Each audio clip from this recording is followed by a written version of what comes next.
নমস্কার সবাইকে, আমার একটি নতুন ব্লগে আপনাদের সবাইকে স্বাগত জানাই। আশা করব সবাই খুব ভালো আছেন, সুস্থ আছেন এবং আনন্দে আছেন। দিনটা ছিল রবিবার, বাড়িতে বসে বসে প্ল্যান হলো চলো একটু চা খেয়ে আসি। হ্যাঁ, চা, এই গরমের মধ্যেও চা খেয়ে আসি কথাটা শুনলে মনে হয় হ্যাঁ চলো খেয়েই আসি।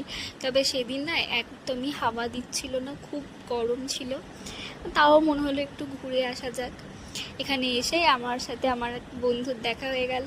তার সাথে দুজনে কথা বলে এগিয়ে গিয়ে দেখি ততক্ষণে দাদার কেনা হয়ে গেছে। বলেছিলাম ফুচকা খাবো, ও কিনে বসে আছে দই ফুচকা। যাই হোক, ভালোই ছিল, খেলাম। শুধু এখানেই তো শেষ নয়, আজকে ব্লগটাই হতে চলেছে শুধু খাওয়া খাওয়া। ভালো লাগে।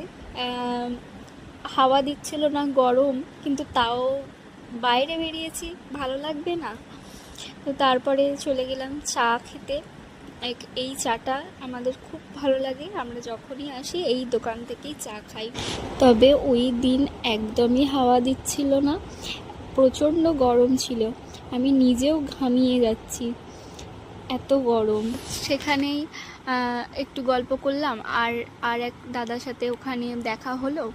তো সবাই মিলে চা খেয়ে এখন চলে যাচ্ছি ফালুদা খেতে। এটা আমার খুব ভালো লাগে। আমি ভেবেছিলাম যে শুধু চা খেয়েই চলে আসবো, তো আমি তাহলে চাটা খেতাম না। আসলে আমার চা খেতে খুব একটা ভালো লাগে না। তো ওখান থেকে ওরা নিয়েছিল আইসক্রিম, আমি একা নিয়েছিলাম ফালুদা। তো ওদেরটা তো চলে এসেছে, ওরা শুরুও করে দিয়েছে। তো আমাকে একটু খাইয়ে দিল। তো এই তো এখনও আমি আমারটার জন্য ওয়েট করছি, আর সবার থেকে খেয়ে চলেছি, জিজ্ঞাসা করছি যে কেমন হয়েছে। অবশেষে আমিও আমারটা পেয়ে গেছি, আর খেয়ে বলবো কেমন লাগলো। আমার তো বেশ ভালোই লেগেছে, কিন্তু সুভাষিস বলছিল যে ওর খুব একটা ভালো লাগেনি, যার যেমন লাগে আর কি। দাদাও খেয়ে বলল ওর ভালোই লেগেছে, ভালো। তো এই করে আমরা চলে গেছিলাম একটা ওই পাশেই একটা রেস্টুরেন্টে, খুব ছোট্ট। তো এখান থেকে আমরা রাতের খাবারটা খেয়ে যাব এবং বাড়ির জন্য প্যাক করিয়ে নেব।